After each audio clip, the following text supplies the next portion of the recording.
इस देश में आम इंसानों की ज़िंदगी कीड़े और मकोड़े की तरह हो गई। और मैं ये इसलिए कह रहा हूँ कि आज जो गुजरात के बड़ोदरा में महिसागर नदी पे बना पुल जो टूटा, 10 जिंदगी को निकल गया, 2 मासूम बच्चों को खा गया, न जाने कितने परिवारों का पूरा घर ही बिखर गया। लेकिन फिर भी सरकारें और सिस्टम इसे एक हादसा ही कहेगा, लेकिन ये कोई हादसा नहीं है। गुजरात का एक पत्रकार आज से 3 महीने पहले चीख चीख कर सरकार को ये बताया था कि ये ब्रिज बीच से क्रैक है, ये कभी भी टूट सकता है। लेकिन सरकार ने जो अपने कानों में रुई ठूसा हुआ था, आंखों पे काली पट्टी लगाया हुआ था, अगर वो शायद दोनों चीज़ हटा दिया होता तो आज जो 10-12 परिवार बिल्कुल सेकंडों में बिखर गया, शायद ऐसा नहीं होता। क्योंकि आपको पता होगा 2022 में इसी गुजरात में जब मोरबी ब्रिज कोलैप्स हुआ था, 135 लोग मरे थे। क्या हुआ था? जांच टीमें बनी, साहब लोग मिलकर कागजों पे इसको खाना पूर्ति करके ख़त्म कर देते हैं, और हम और आपके जैसे आम इंसान कुछ दिनों के बाद इसे भूल जाते हैं।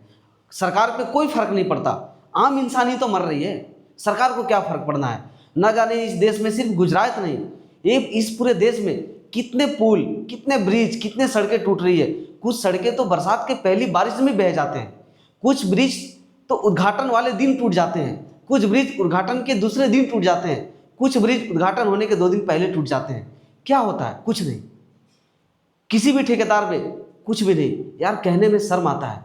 हमारे देश को अंग्रेजों ने 200 सालों तो गुलाम रखा, इस चीज़ को मानता हूँ, लेकिन वो चीज़ जो दे कर गए हैं ना, वो टूटनी तो दूर की बात, वो 1 इंच हिला तक नहीं है। आज भी उनके द्वारा बनाया हुआ जो पुल है, उनके द्वारा बनाया जो ब्रिज है, वो टस से पस नहीं हुआ, और फराटेदार गाड़ियाँ उस पर दौड़ रही है। यार, कहने के तो सरकारें कहती है कि 15 साल पुराने गाड़ियाँ सड़क पे नहीं दौड़ेगी, लेकिन 45-50 साल जो पुराने सड़क हैं, पुराने ब्रिज हैं, उस पर खूब गाड़ियाँ दौड़ेंगी। क्यों? क्योंकि मरना तो आम इंसान को है, मरना तो कीड़े मकोड़े को है। इस देश में, हमारे देश में, हमारे और आपकी ज़िंदगी को बिल्कुल एक कीड़े और मकोड़े की तरह मान लिया जाता है। क्या हो गया? आज 5 लोग मरेंगे, कल 10 लोग मरेंगे, टीमें बनेगी, जांच होगी, सारे कागजों पे साहब अफसर मिलके उसको खाना पूर्ति कर देंगे। हमारा और आपका कुछ होने वाला नहीं है। आज गुजरात में हो रहा है, कल बिहार में होगा, परसों कहीं और होगा। किसी को कोई फर्क नहीं पड़ने वाला, 1% भी किसी को फर्क नहीं पड़ने वाला। सरकार से पूछो तो सरकार ठेकेदार को बोलेंगे, ठेकेदार से बोलो तो हमें इतनी चीज़ें नहीं मिला। हमें ये लगता है कि पुलियाँ टूटती है, सीमेंट टूटती है, सरिया टूट रहा है। यार नहीं, ये सिर्फ सीमेंट और सरिया नहीं टूट रहा है, एक बना बनाया परिवार टूट रहा है। ना जाने कितनों ने अपने बेटों को खो दिया।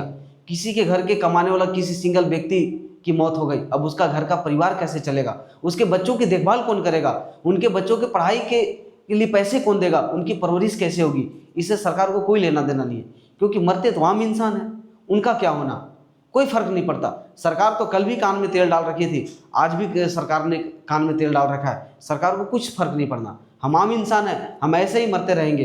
पुल टूटेंगे, वहाँ हम गिर के मरेंगे, बाढ़ आएंगे, हम उसमें डूब के मरेंगे। ये कुछ नहीं होना है। बहुत सिंपल सी बात है।